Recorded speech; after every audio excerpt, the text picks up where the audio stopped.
Genesis 32:13 through 34:31. Jacob stayed where he was for the night. Then he selected these gifts from his possessions to present to his brother Esau: 200 female goats, 20 male goats, 200 ewes, 20 rams, 30 female camels with their young, 40 cows, 10 bulls, 20 female donkeys, and 10 male donkeys. He divided these animals into herds and assigned each to different servants. Then he told his servants, "Go ahead of me with the animals, but keep some distance between the herds." He gave these instructions to the men leading the first group. "When my brother Esau meets you, he will ask, 'Whose servants are you? Where are you going? Who owns these animals?' You must reply, 'They belong to your servant Jacob, but they are a gift for his master Esau. Look, he is coming right behind us.'" Jacob gave the same instructions to the second and third herdsmen and to all who followed behind the herds. "You must say the same thing to Esau when you meet him, and be sure to say, 'Look, your servant Jacob is right behind us.'" Jacob thought, "I will try to appease him by sending gifts ahead of me. When I see him in person, perhaps he will be friendly to me." So the gifts were sent on ahead, while Jacob himself spent that night in the camp. During the night, Jacob got up and took his 2 wives, his 2 servant wives, and his 11 sons and crossed the Jabbok River with them. After taking them to the other side, he sent over all his possessions. This left Jacob all alone in the camp, and a man came and wrestled with him until the dawn began to break. When the man saw that he would not win the match, he touched Jacob's hip and wrenched it out of its socket. Then the man said, "Let me go, for the dawn is breaking." But Jacob said, "I will not let you go unless you bless me." "What is your name?" the man asked. He replied, "Jacob." "Your name will no longer be Jacob," the man told him. "From now on you will be called Israel, because you have fought with God and with men and have won." "Please tell me your name," Jacob said. "Why do you want to know my name?" the man replied. Then he blessed Jacob there. Jacob named the place Peniel, which means face of God, for he said, "I have seen God face to face, yet my life has been spared." The sun was rising as Jacob left Peniel, and he was limping because of the injury to his hip. Even today, the people of Israel don't eat the tendon near the hip socket because of what happened that night when the man strained the tendon of Jacob's hip. Then Jacob looked up and saw Esau coming with his 400 men. So he divided the children among Leah, Rachel, and his 2 servant wives. He put the servant wives and their children at the front, Leah and her children next, and Rachel and Joseph last. Then Jacob went on ahead. As he approached his brother, he bowed to the ground 7 times before him. Then Esau ran to meet him and embraced him, threw his arms around his neck and kissed him, and they both wept. Then Esau looked at the women and children and asked, "Who are these people with you?" "These are the children God has graciously given to me, your servant," Jacob replied. Then the servant wives came forward with their children and bowed before him. Next came Leah with her children, and they bowed before him. Finally, Joseph and Rachel came forward and bowed before him. "And what were all the flocks and herds I met as I came?" Esau asked. Jacob replied, "They are a gift, my lord, to ensure your friendship." "My brother, I have plenty," Esau answered. "Keep what you have for yourself." But Jacob insisted, "No, if I have found favor with you, please accept this gift from me. And what a relief to see her friendly smile. It's like seeing the face of God. Please take this gift I have brought you, for God has been very gracious to me. I have more than enough." And because Jacob insisted, Esau finally accepted the gift. "Well," Esau said, "let's be going. I will lead the way." But Jacob replied, "You can see, my lord, that some of the children are very young, and the flocks and herds have their young too. If they are driven too hard, even for one day, all the animals could die. Please, my lord, go ahead of your servant. We will follow slowly at a pace that is comfortable for the livestock and the children. I will meet you at Seir." "All right," Esau said, "but at least let me assign some of my men to guide and protect you." Jacob responded, "That's not necessary. It's enough that you've received me warmly, my lord." So Esau turned around and started back to Seir that same day. Jacob, on the other hand, traveled on to Succoth. There he built himself a house and made shelters for his livestock. That is why the place was named Succoth, which means shelters. Later, having traveled all the way from Paddan Aram, Jacob arrived safely at the town of Shechem in the land of Canaan. There he set up camp outside the town. Jacob bought the plot of land where he camped from the family of Hamor, the family of Shechem, for 100 pieces of silver. And there he built an altar and named it El Elohi Israel. One day, Dinah, the daughter of Jacob and Leah, went to visit some of the young women who lived in the area. But when the local prince Shechem, son of Hamor the Hivite, saw Dinah, he seized her and raped her. But then he fell in love with her, and he tried to win her affection with tender words. He said to his father Hamor, "Get me this young girl. I want to marry her." Soon Jacob heard that Shechem had defiled his daughter Dinah, but since his sons were out in the fields herding livestock, he said nothing until they returned. Hamor, Shechem's father, came to discuss the matter with Jacob. Meanwhile, Jacob's sons had come in from the field as soon as they heard what had happened. They were shocked and furious that their sister had been raped. Shechem had done a disgraceful thing against Jacob's family, something that should never be done. Hamor tried to speak with Jacob and his sons. My son Shechem is truly in love with your daughter, he said. Please let him marry her. In fact, let's arrange other marriages too. Give us your daughters for our sons, and we will give you our daughters for your sons. And you may live among us. The land is open to you.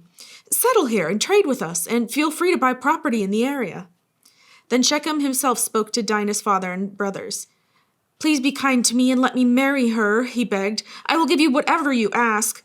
No matter what dowry or gift you demand, I will gladly pay it. Just give me the girl as my wife. But since Shechem had defiled their sister Dinah, Jacob's sons responded deceitfully to Shechem and his father Hamor. They said to them, We couldn't possibly allow this because you're not circumcised. It would be a disgrace for our sister to marry a man like you. But here's a solution. If every man among you will be circumcised like we are, then we will give you our daughters and will take your daughters for ourselves. We will live among you and become one people. But if you don't agree to be circumcised, we will take her and be on our way. Hamor and his son Shechem agreed to their proposal. Shechem wasted no time in acting on this request, for he wanted Jacob's daughter desperately. Shechem was a highly respected member of his family, and he went with his father Hamor to present this proposal to the leaders at the town gates. These men are our friends, they said. Let's invite them to live here among us and trade freely. Look, the land is large enough to hold them. We can take their daughters as wives and let them marry ours. But they will consider staying here and becoming one people with us only if all our men are circumcised, just as they are. But if we do this, all their livestock and possessions will eventually become ours. Come, let's agree to their terms and let them settle here among us. So all the men in the town council agreed with Hamor and Shechem, and every male in the town was circumcised. But 3 days later, when their wounds were still sore, 2 of Jacob's sons, Simeon and Levi, who were Dinah's full brothers, took their swords and entered the town without opposition. Then they slaughtered every male there, including Hamor and his son Shechem.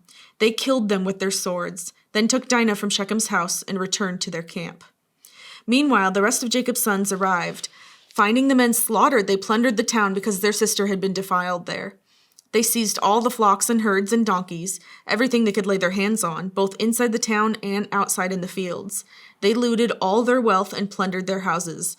They also took all their little children and wives and led them away as captives. Afterward, Jacob said to Simeon and Levi, You have ruined me. You've made me stink among all the people of this land, among all the Canaanites and Perizzites. Afterward, Jacob said to Simeon and Levi, You have ruined me. You've made me stink among all the people of this land, among all the Canaanites and Perizzites. We are so few that they will join forces and crush us. I will be ruined, and my entire household will be wiped out. But why should we let him treat our sister like a prostitute? They retorted angrily. Matthew 11:7-30. As John's disciples were leaving, Jesus began talking about him to the crowds.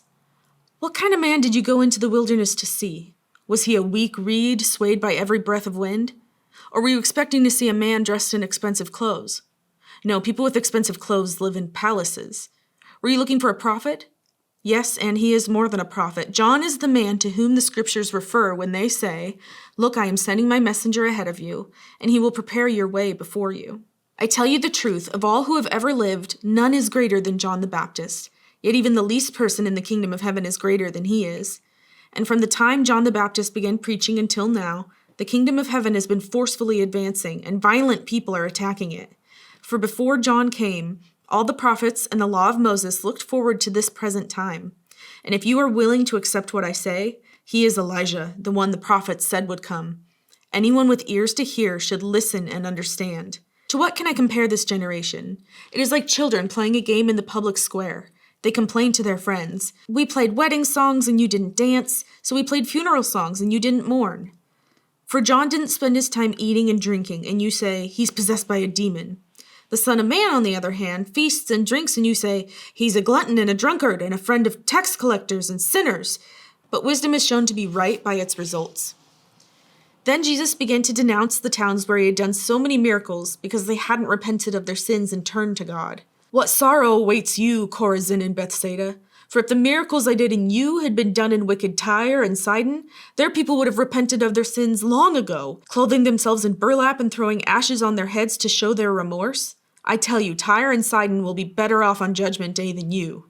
And you, people of Capernaum, will you be honored in heaven?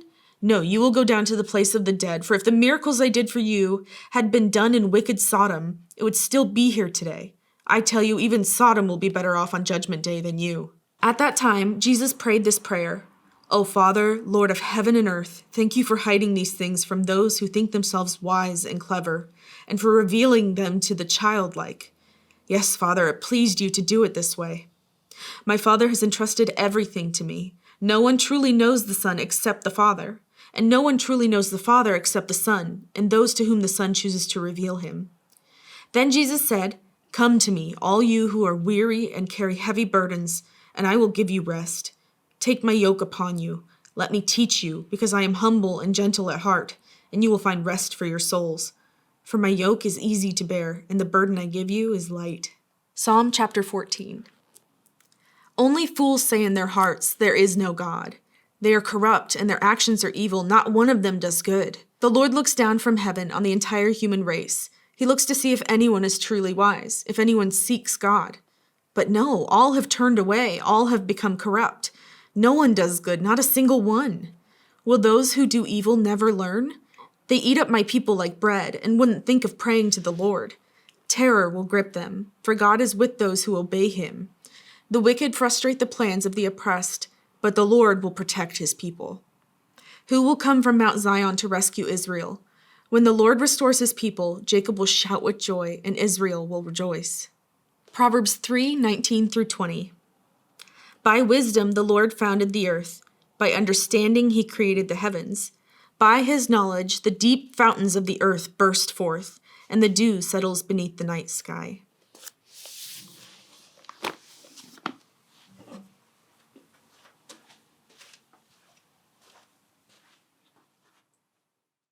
Jacob thought, I will